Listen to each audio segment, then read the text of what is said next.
দ্বৈত শাসন ব্যবস্থা চালু হয় কত সালে? 1758 সালে, 1765 সালে, 1862 সালে নাকি 1858 সালে?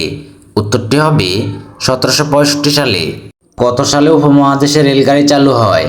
1853 সালে, 1850 সালে, 1851 সালে নাকি 1852 সালে? উত্তরটি হবে 1853 সালে।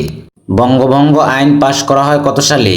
1905 সালে, 1906 সালে, 1911 সালে নাকি 1914 সালে? উত্তরটি হবে 1905 সালে। বাংলাদেশের অস্থায়ী সরকার কোথায় গঠিত হয়?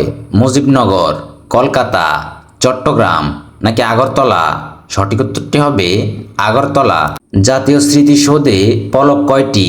3টি, 5টি, 7টি নাকি 9টি? উত্তরটি হবে 7টি। মুক্তিযুদ্ধ জাদুঘর কোথায় অবস্থিত?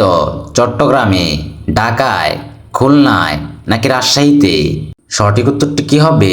কমেন্ট বক্সে লিখুন।